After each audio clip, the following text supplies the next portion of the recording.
there was the exercise referral program, and it looked, I don't know, back then, but this is long, I'll try to date myself, but like back then it was kind of a little bit stale at that point, right? So what's going wrong with that?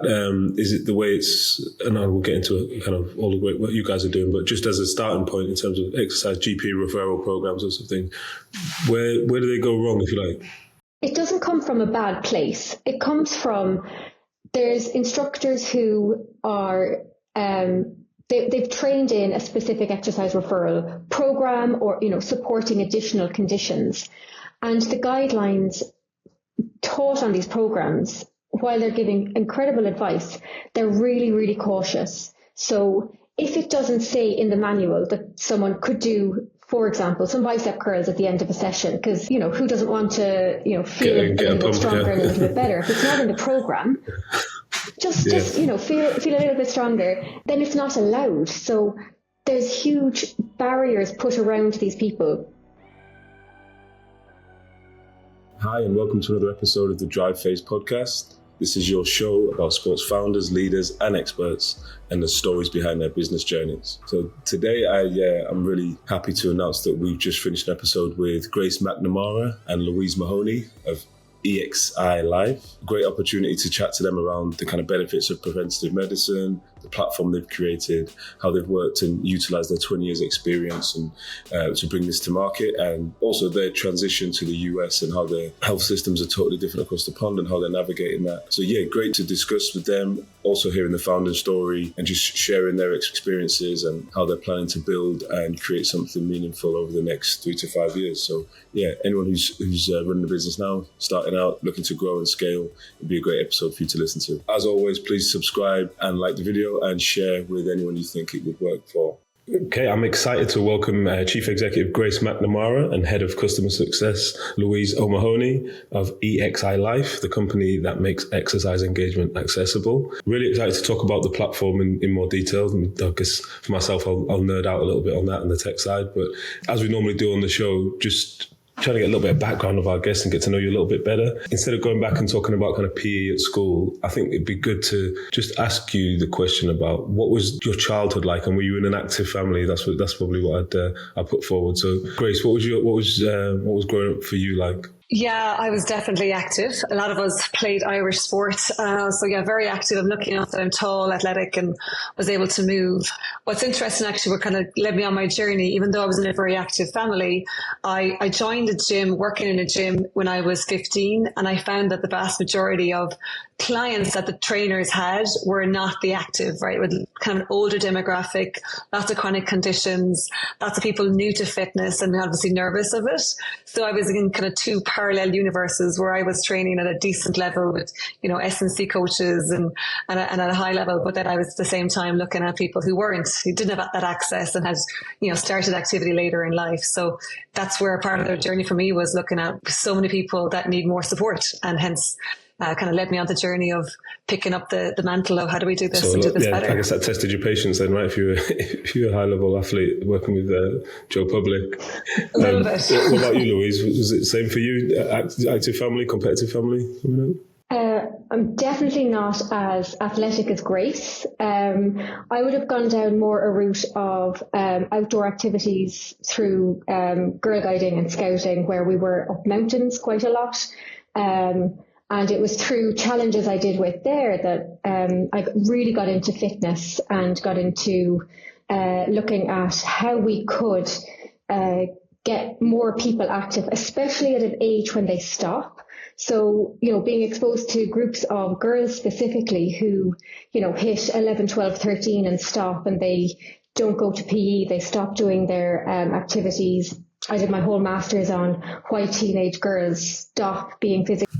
All right, you got the answers then. That's what we've got to talk about that a lot. It's a massive drop off though, right? That a certain, Massive drop off, and boys are encouraged to keep up their sport while they study, and they're encouraged that it's part and parcel of how they become, a well-rounded grown up. Whereas girls, my experience and the research I did was, as girls get a little bit older into their, secondary school years, dropping sport is never really questioned the way it is for our male counterparts.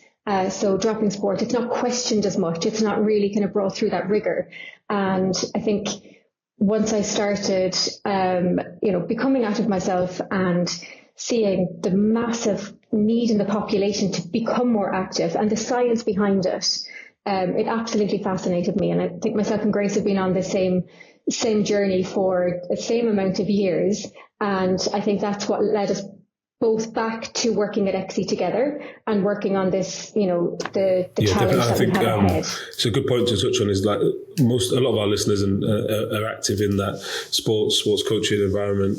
Team sports out for everyone, and the lifestyle aspect of just being physically active and understanding how the benefits of that. I think we're getting more of it. And I'm really interested to hear about the platform, and I guess I've been banging the drum along with a lot of my colleagues around that kind of preventative investment. So obviously we're working more with children a lot of the time, but it's like what investment we put into setting lifestyle habits and fundamental movement skills and all those things now hopefully won't cost us whatever it costs to treat the diabetes patient or whatever it is down the line. So for yourself, just in terms of the journey to where you are now, so I'd love to hear the kind of genesis of the company, but what was your background, kind of, I guess, career background before you founded?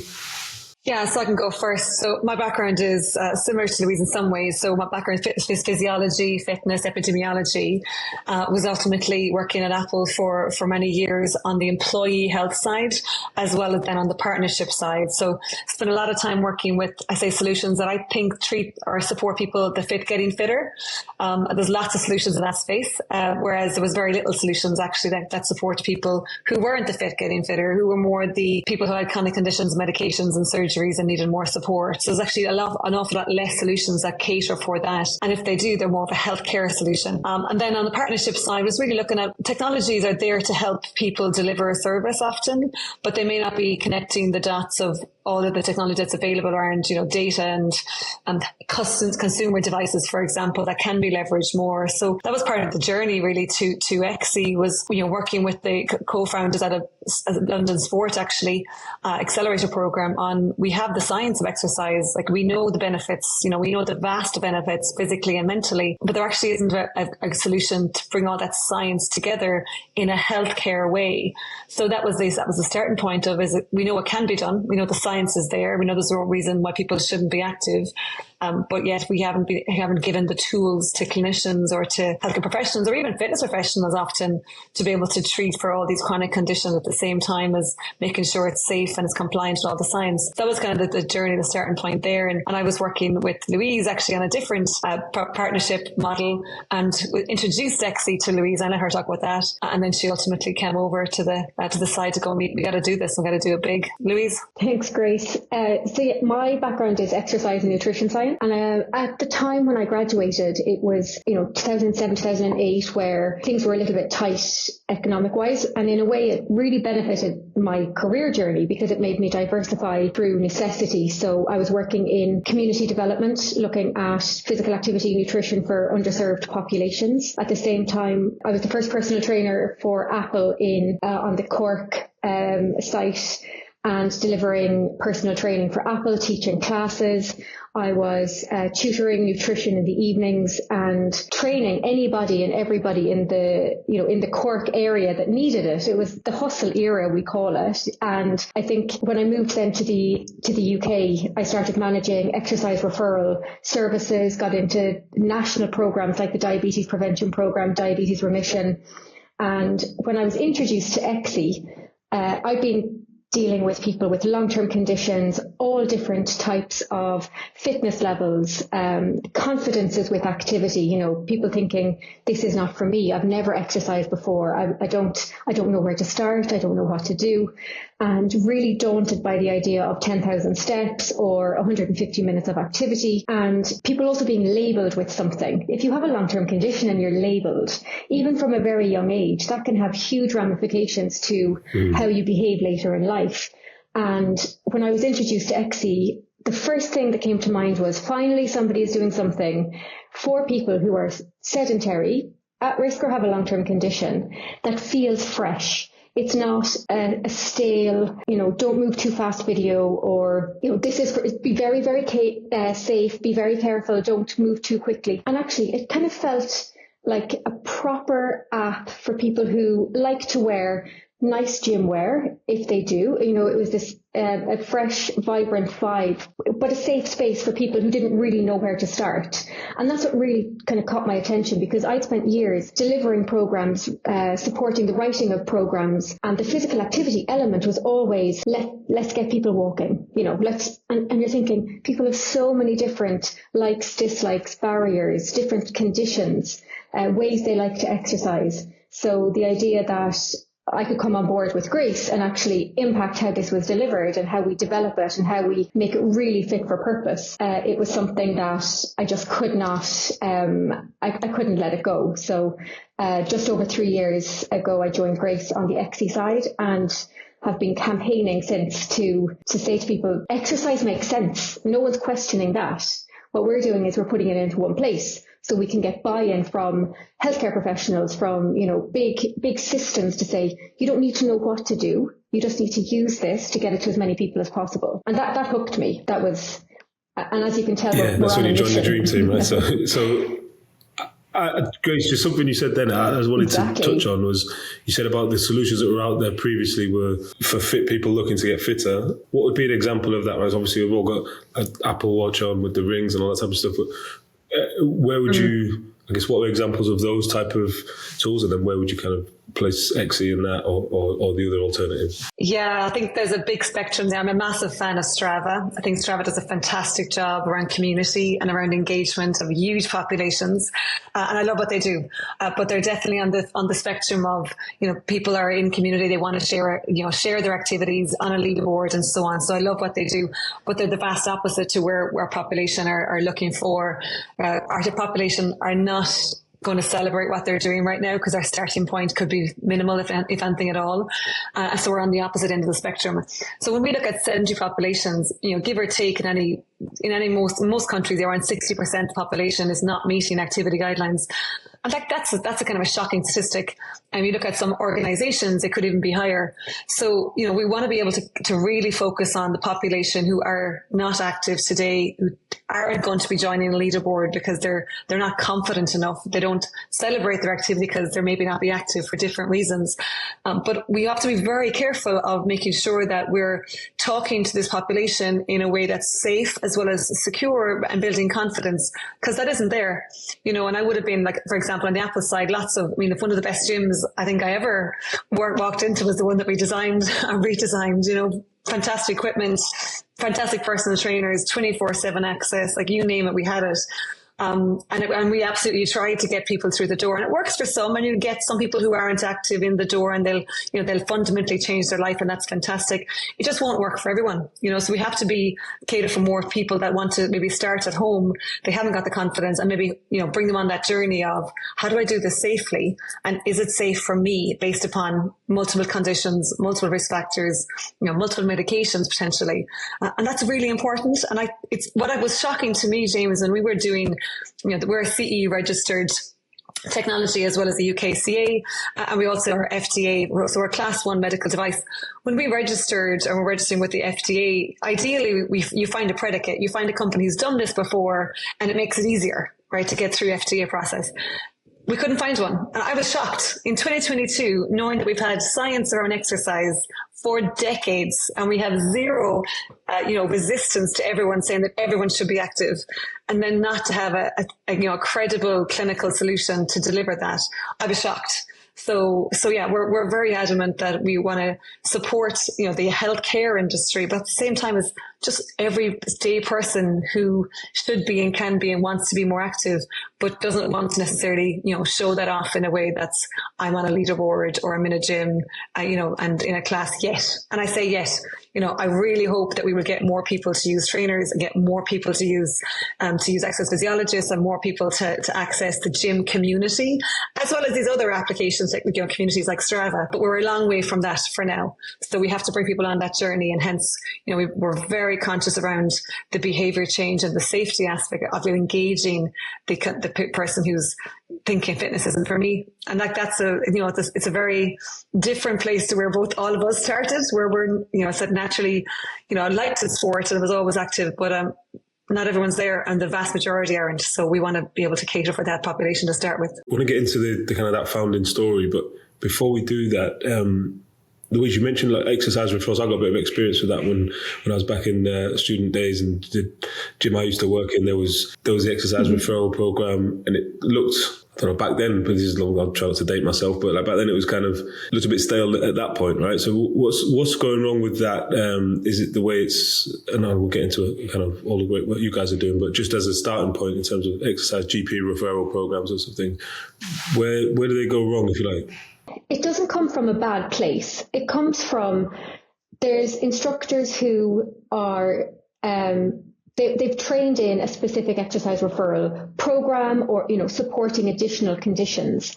And the guidelines taught on these programs, while they're giving incredible advice, they're really, really cautious. So if it doesn't say in the manual that someone could do, for example, some bicep curls at the end of a session, because, who doesn't want to, feel a little bit stronger and a little bit better? If it's not in the program, just feel a little bit stronger, then it's not allowed. So there's huge barriers put around these people who are part of a program because they've got a condition. And it's, for me, when I started managing these services, I was thinking that nothing is going to happen then. But because it's not written in the guidelines, huge barriers are put up. They really try and keep them to, one or two machines. It's not delivered high energy like the same fitness classes are delivered. All we need to do is bring the intensity down slightly, and you can deliver an incredible class, an incredible gym session, or a spin class, or, whatever you wanted to do. In my opinion, all you need to do is bring the intensity down, and it's suitable for all of those guys coming through. But something happens when someone is part of a GP referral scheme, and the energy becomes low, and it becomes very clinical, and it becomes almost like a chore, instead of embracing, well done, you've parked, you've come through the barrier, you've found a locker, like all of the barriers that we talk about when we get people into these facilities. They've made the incredible change to come in, and they're limited to potentially 10% of the equipment in the facility. And that's also, when... it feels like, sorry, I was just saying, just as you speak, it feels like they're almost getting, they're in the facility, but they're getting all of the things that we love about exercise, or the gym, or the culture, or the community of the gym. They're kind of stopped from accessing now. Obviously, if they start getting the bug or whatever, they might you're toning it down or bringing them back. Yeah, exactly. And I think it's very easy to stop going if you're not motivated, and if you don't feel like you're seeing big improvements, or that it's not fun. Yes, you've got a long-term condition. That's fine. Leave that at the door. You're in for a purpose. You might as well make the most of it. But there's something that we're just missing the mark on these sessions. And we work with some incredible exercise referral teams now as part of EXI. And they're really seeing the benefit of exercise anywhere, embrace technology. What do you like to do? And the barriers are coming down slightly, but I think it's also the way things are commissioned, isn't it? If there's tick boxes, there's KPIs, and sometimes that can overtake the need for just bring them in, get them moving, find out what people like to do, and make them feel like it's normal. Just because it's exercise referral doesn't have to have a big red star next to it, or a big red dot saying, these are the exercise referral crowd, because there's nothing worse, is there, than being, I suppose, highlighted as needing a bit of extra support if you just want to feel normal in a gym environment. For sure. So if we go on to EXI, in terms of how it was founded, and I know we talked about why you guys are so passionate and why you want to be involved, but what's the genesis, the founding story? I'm always curious in terms of how it came about. Yeah, the founding story really is that we have a world of physical therapists and physiotherapists treating, MSK issues. MSK issues are caused by, chronic conditions, often, not all the time, obviously. And realistically, if we just have a sick system, which I think we have a lot of a healthcare system right now, really is a sick system, we're treating it post issue. We're kind of on a road to nowhere. We got to go back upstream, and we got to go back upstream saying, how do we get people to be more active in a normal daily life? Just a more active day leads to a much healthier lifestyle. And in that way, we have to look at, obviously doing it safely, because there is precautions and there is, risk factors here, cardiovascular disease being the most obvious one. But the idea here is that we have the science, right? So we've had it for a long time. So it's bringing that to life. How do we get people to know what to do today, what to do tomorrow, what to do safely, and to incrementally increase over time? So that's really where it came from, is if we have the science, how do we make sure we can automate this? So, and that's what EXI is. EXI supports the automation of that science so that every single person, whether they're under the support of a personal trainer or a cardiologist or an oncologist or a GP or whatever, can get access to what do I need to do today. So the program itself then brings the FIT principles to life. So frequency, intensity, time, and type, where we program the frequency, intensity, and time. The type we provide as some content within the app, but ultimately that's down to you.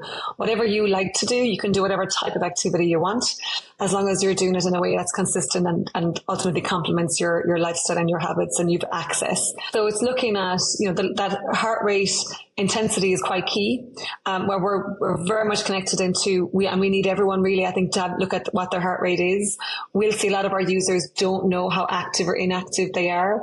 So when we layer in a wearable to look at what actual heart rate is, then they're able to see it in a more realistic way. And that's a really important key. The other aspect really is I suppose the exercise science, are the easier part, to be frank with you. We've had, as I said, decades of research. The behavior change is really where it gets really exciting, because we want to be engaging large populations at home, right, on the couch, or in the park, or wherever they are in the community, in a way that's supportive to them, meets them where they're at.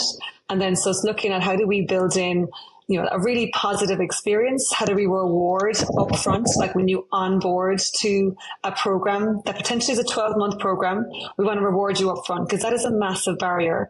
And then ideally it's incentivizing and engaging on a regular basis. So, within the application itself, there's lots of well done, there's lots of behavior change, like badges on a weekly basis to say, well done, you've achieved your program, 60%, 80%, 100%.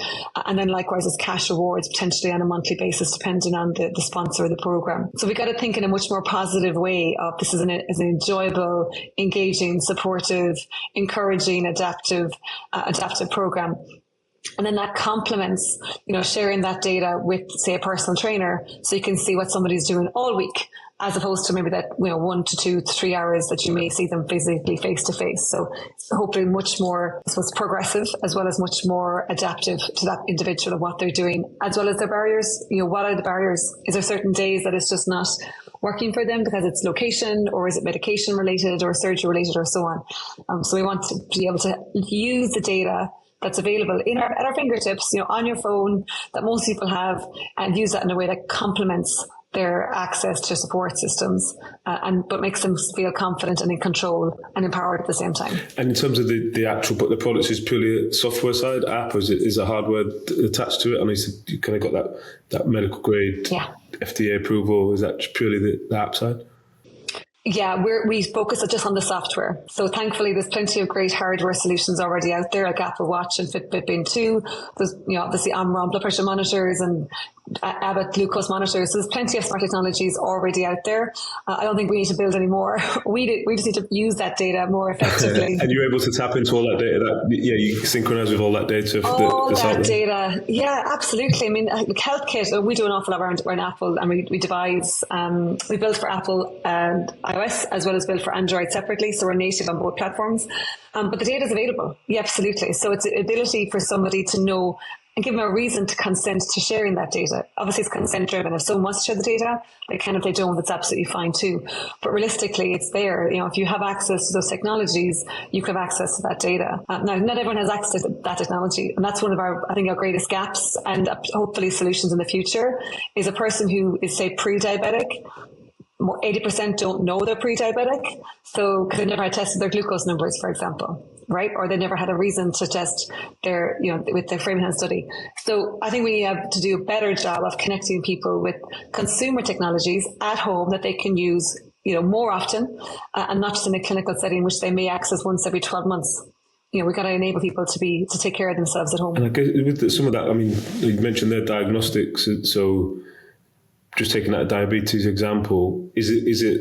I always say this about heart attack as well. The first symptom is you have a heart attack, right? Or whatever. It's just like, is it the same? How would you know, like in terms of the pre-diabetes, how would you know if you had that? Is it just literally when you, just by chance you get in a blood test, or is there anything that would be able to flag that up, or is that something that actually would maybe see some signs of? Or yeah, Louise, do you want to jump in? This is your area of expertise. Yeah, I can take that one. So with diabetes, one of the biggest things is family history. So if somebody in your family has type 2 diabetes, you are at risk of developing type 2 diabetes. That, especially if you're mum or dad, then certain populations are also more susceptible to type 2 diabetes. So we know the South Asian population have a higher risk factor for developing type 2 diabetes. And then we have to remember when we're talking about diabetes to separate out type 1 and type 2. So type 2 is predominantly lifestyle factors. So if you have a sedentary lifestyle, if your weight is creeping up year on year, if you've had a diagnosis of, hypertension or anything like that, the likelihood is that if it's, you're on a track to pre-diabetes. One of the great things that we have in the UK is there's now pre-diabetes, there's a prevention program where the population are now getting tested for the condition before it becomes full-blown type 2 diabetes, which is fantastic. But that means that a person has to be engaged with their primary care team. They have to book an appointment. They have to go and get tested. Now there are external, there's community testing and different things that they can do, but we still have a huge percentage of the population who think it's not going to happen to me. I'm only 40. I'm only a little bit overweight. And they're the ones that kind of, fall through the net. And most countries don't have these kind of screening services at scale, which means we've got a huge percentage of the population walking around that, as you said, a heart attack happens. Whereas if you were told it was going to happen tomorrow, you'd think, what can I do right now? So we're really trying to get through thinking, if you thought you were on the path, this is what you can do. And the way EXI has been designed is, we celebrate anything as everything. So get moving in any way.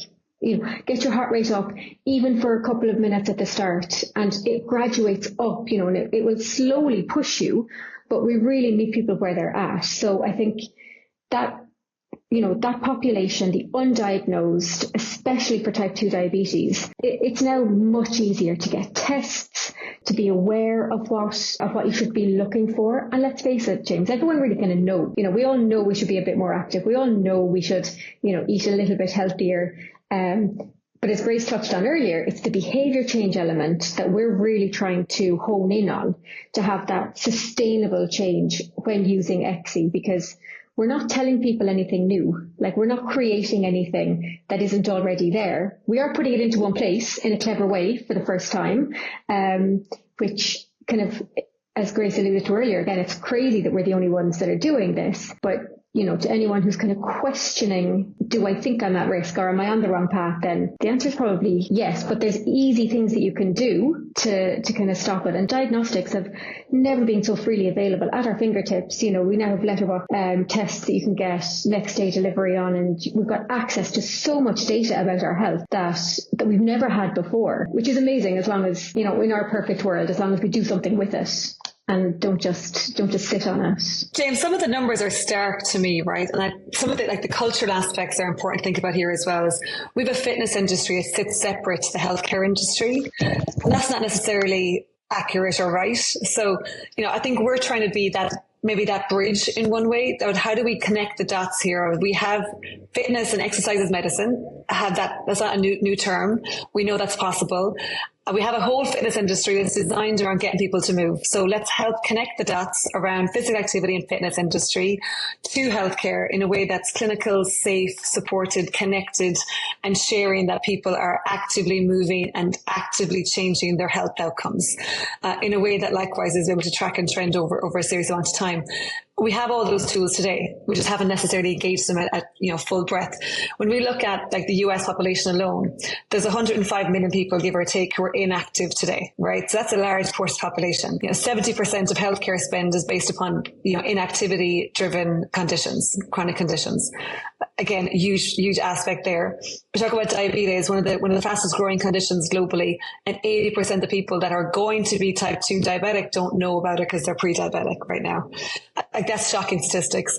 And likewise, we have a solution that we know we can deliver today to mass populations at home. We need to be able to think about this a little bit differently. And I say that as we're working with the Physical Activity Alliance, for example, and the American College of Lifestyle Medicine, the American College of Sports Medicine, we have all these tools. They're just not deployed at scale. So we need to think a little bit differently of how do we help support mass populations at home in the community to really get active in a way that's safe and supportive to where they are today. And we need to think a little bit differently in relation to, you know, I see the aesthetics images, for example, you know, people before and afterwards.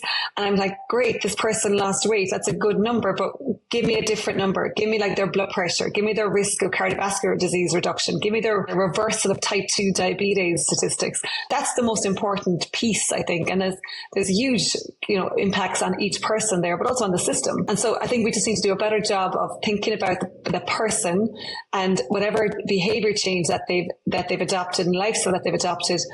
Give me the medical data that helps drive this to a bigger number. Because if we're working in ones and twos, we got to talk about the healthcare outcomes and the health outcomes of that individual, so it rolls onto a bigger population. And I think, look, we have lots of personal trainers across the world, thankfully, and lots of exercise physiologists across the world, you know, and they've got more capacity. They've loads of capacity, some have. So let's join up the dots of people who need support, people who can provide the support. And in terms of like go to market, I was going to say, like, it's such a massive task if you looked at it and think about all those stats. You're in, I'm assuming, App Store, Google Play Store. I could just go and download right now. Is that the strategy, I guess, go to market? Or like you mentioned there, work with NHS, I know it's difficult getting the accreditations. Are the accreditations kind of a badge of validation, or is it you're actively selling into those spaces and giving access? Or what's the model or business model around that? Yeah, we're actively selling into the NHS, and Louise leads up all of that space there. So we're active in the NHS in a number of different, you know, programs, from cardiac rehab to bariatric surgery to medicated weight management services, for example, pre-diabetes services and so on there. The US market, partly because of where I'm working around the CPT codes and all the complexity of healthcare, our starting point really is looking at employers. You know, the vast majority of employer, 60% I think it is in the US, are self-insured employers. So they're incentivized to help support employees to be active because they're taking the healthcare costs as well. So we're actively working with employers in order to tackle the biggest spend potentially on their healthcare book. So yeah, absolutely welcome. Looking to talk to more of the employers, self-insured as well as fully insured through some insurers. But the idea being that, you know, thankfully there's a good support structure. We just want to tap into more of that. And you're right, there's an opportunity here. You can go down the route of just get it yourself, go to the App Store and download it. But we like the idea of support, and the more support you can put around a population, the more chance we have of success longer term. And this is a fundamental movement we need to create here. It's not just a short-term 12-week program that's going to fix nearly a global issue with inactivity. This needs to be much more comprehensive and robust, and ties into every other part of the system that is already working and supporting people to be more active and to be more healthy. So I guess challenge for you, Louise, customer success. So you have different, because you got the end user using the app, and then obviously I guess you've got the trying to embed adoption and roll it out across different networks and stuff like that. What's the major challenge in driving that adoption at the moment? The challenges are immense. So I think we would love, as an organisation, if healthcare systems saw a solution, liked it, and bought it from the top down. So, there would be economies of scale for them, and you could go to any part of the country, and if you moved and if you changed GP, that the same services would be available. That's not the world we're currently living in. So you're talking about the trust, is that because of the trust network or the way the NHS trusts? Yeah, so NHS England are broken down into, so many different areas and regions, and continuously changing that model. The way we work with, organisations within the NHS is we really try and get to the root of the cause. The clinical team, first of all, are trying to support. So if you take bariatric surgery, for example, everybody is recommended to do 12 weeks of activity before surgery. Until now, that the clinical teams were reliant on a patients coming in and recalling their last 7 days of activity. So no fault of patients, but we all, when we see a questionnaire, like to give the answers we think that are wanted, not potentially, 100% of the truth. So what we've been doing is working with these teams to really support them in embedding into the clinical pathways, aligning with the clinical recommendations, saying, actually, EXI fits in right here. So if you invite the patient here, we can support with this problem that you're seeing. Similarly, post-surgery, activity is really important because, we want people to get up and get moving, and the healthier they are, the faster they recover. So we work really closely with them to embed into the pathways. Where we see, I suppose, challenges, the best word for it. Clinical teams are wonderful. They have the patient's best interest always in mind, but they are so busy. So there's an element of digital transformation that's happening within healthcare systems at the moment. And just to give them an app and give them access to a platform is not helping. Saying to them, you now need to do something else on top of this is overwhelming, and it's not always done as we would like. So we've actually been working with some of the teams over the last number of years with the support of a health coach. So through using some funding to have a health coach sit within the NHS to support digital transformation, to support both patients and clinical teams to embrace technology. We know some clinical teams have never used any sort of technology as part of a care pathway. So they're on just as much of a learning curve as we are. And it's fine to say there's an NHS digital transformation strategy, but actually on the ground, what that means is we're supporting them to become comfortable with the app, talking about the app, reminding them that we have customer service that can support their patients so they don't have to become frontline, technology supporters, and trying to work with them to make it business as usual. And we've got some incredible stories coming out where one of our consultants recently said it took 3 years for them to now bring physical activity as part of their regular team meeting. They're now talking about it. They're talking about EXI on a regular basis, but that takes time. So I think one of the biggest challenges is the digital transformation and time. So as we now go live with more contracts, we're now going not with just this app is great, it's going to help your patients.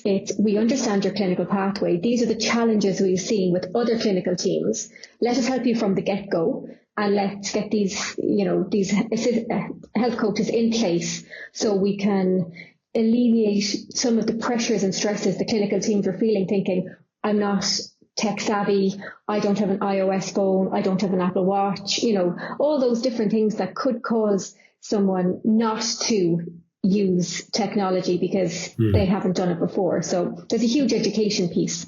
And then with our app users, it's also education. So it's let's engage them, and then let's educate them as to what should my heart rate be? How does that feel? What's expected of me? So one of the biggest things, and we touched on exercise referral earlier, they've got 12 weeks, and 12 weeks is not a lot of time to have sustained behavior change or to get people, really comfortable with lifelong activity changes. So what we're trying to do is say, this is a marathon, not a sprint. Slow down. We'll celebrate any minute you spend in the correct heart rate zone. We celebrate, and start off slowly. And if you start off slowly and build it up, week on week, you don't end up with users going, I've walked for an hour each day, I'm now shattered, or I've now overdone it and I'm injured, or my knee is now blown up, I can't do it anymore, and stopping. So what we're really trying to do is educate them in terms of, it's okay where you're starting, zero judgment, this is where you're at, and let's slowly build you up over time. So we're building confidence, and we're building their fitness levels at the same time. We also have a community element within the app, so that peer-to-peer support is huge. I'm not alone. There's other people like me. We're all in this together, and that's key. And then, is the app available to download, or as a part of an organisation? One of the big things with us working with clinical teams or fitness teams or big organisations is that additional support and accountability. So, if someone is coming into a space and someone says, how are you going on EXI? that's huge. Or how, if you've told somebody, there's that accountability that's potentially going to ask you how you're doing on your journey again. And all those small steps put together can have that, massive impact for individuals. And I guess digital transformation is, well, every industry is going through it. I'm curious, in terms of UK versus US, Grace, do you see it further ahead or similar, or it's the same challenges out in the States? I think there's similar challenges. The biggest challenge from my side in the clinical world is time, right? I think more clinicians are trying to do more with less time, and technologies in the past may or may not have been supportive. They may have been added more to their workload. So I think there's an element of, we have the same challenges globally in healthcare than anywhere. I think the difference for me on the access of activity and so on is because of the self-insured model and the insurance model. I think there's a huge opportunity to impact vast numbers faster. And with the existing mechanics that are already there. The vast majority of employers fund fitness reimbursement, for example, but yet we only see about 20% uptake in fitness reimbursement. So the 80% who we're designing for more than likely aren't using that benefit. So the benefit's there, but more than likely than not, there's no ROI being proven, or at least a weaker ROI because of the population who's taken it up. Likewise, FSA dollars, HSA dollars, they're left on the table often by our users as well, because they're not engaging in solutions. So I think it's a bigger opportunity to support more people with the exact same mechanics that are already in place, but to make sure that they're being used by the people who will see the greatest changes, and likewise will see the greatest return for the sponsor in the employer world in particular. Yeah, I guess if we fast forward, I always ask about kind of your goals for the future. So if you're like 3 or 5 years out, where do you want to see? Would you want to see like the traction at that point? And I'm assuming, I want to hear what you've got to say, Grace, and then Louise. I guess you've got to get the recruitment plan in place to get all of the customer service reps in place. But yeah, what was it? Yeah, the good news, first of all, from a pure techie side, is that this is a fairly light model. We're designed to scale quickly, right? So the choice technology and software is, we have the infrastructure around data, and we've had that for a number of years already. So we're just tapping into what's already there. If I go 3 to 5 years out, I would like to see exercise is medicine as an actual program that's implemented at scale, and that we're seeing the technology supporting professionals across the industry, regardless of discipline, of healthcare and fitness professionals, to reach more people, and to be able to do so where it's automated, it's personal, it's safe, but yet there's a proof that it's working, and all this data is actually being used effectively. When we think about the population, it's billions. It's not millions of people that need to be marketed, it's billions. So the opportunity here is bigger than most of us can even comprehend. So we want to be looking at this in 3 years' time, looking at the numbers of how much can we reverse type 2 diabetes, for example, right? How much can we reverse, obesity, and at least complement the solutions that are there. I'm very conscious of the massive effect of the anti-obesity medications that are coming to market right now, hugely powerful. So again, complementing the medications for the right people in the right scenario, but at the same time reversing the need for bariatric surgeries, for example, and cardiovascular surgeries and so on. So we want to be looking at how do we prevent, reverse and treat with exercise. And that's the narrative we want to be able to get to. And right now we're not there. We don't really have a treat, a reverse conversation around activity when we talk about health outcomes, but that's what we have to get to. So that's hopefully when we're back here again in James in 3 years' time, we'll be talking about reversing treatment and the prevention aspect, and how activity has led to a global change as opposed to small populations. Sure. And one question I always ask just before we are conscious of time is, in terms of yourselves, and obviously you probably say you just use EXI, but in terms of keeping yourselves on in kind of the best performance state, if you like, so that obviously everyone has habits and things they do every day just to keep them, whether it's physically or mentally sharp. Do you have any that you kind of lean on or you just use every day? Not ashamed to say that I need somebody to keep me accountable. So I do have a trainer to keep me in check, because it's one thing that, at least if somebody turns up, that you can't skip it. It's also being lonely though. If you go to work out by yourself, it's kind of boring, and or maybe you don't get as intense a workout as you would have if someone stood next to you. Yeah. I've trained people for so many years. I thought, actually, I'm going to have someone tell me what to do. and I'm gonna, if you're tired, it's something that then cannot slip. And then I must say, I do use EXI, but I link it with Peloton. So if I'm doing that, but we do have EXI reminder emails that come through to all of us. And one week I slipped and I got one of the emails that I didn't think I'd ever get, saying, "We miss you." And it really worked because I was on my bike that evening. But yeah, I think it's that kind of regular touch points that keep you, for me, is important. Otherwise, everyone has busy lives and life can take over. Sure. Grace, what about you? Are you stacking EXI with, is it Peloton or Strava or something like that? Apple Watch? I'm a get out in nature type person. So actually I'm still playing my team sports. So again, the joys of a community being super important. So whether it's, for me, it's my team sports, I still play. But likewise, I've also, as Louise mentioned, around the accountability. So I share my activity through my Apple Watch with a number of friends, and they keep me accountable. I also see when they're active and they see when I'm active or not active. So it helps. We poke each other all the time, saying, "Hey, listen, get up, get out." It's helpful. You need people to support you. So I'm a big believer in activity, community, and support structures are huge. Yeah, definitely. I just appreciate you joining us today. And like I said, everything you're working on, and wish you all the best to look for the future. And it's something that kind of close to my heart as well. And I think everyone who'll be listening is kind of that preventative, anything that can be early intervention, preventative, and lifestyle changing is like we're all behind it. So hopefully, like you said, we get you back on when you've got that 5, whatever it be, 10-20% of the world population globally or whatever on the app. That'd be great. That's it. Yes. Thanks so much, guys.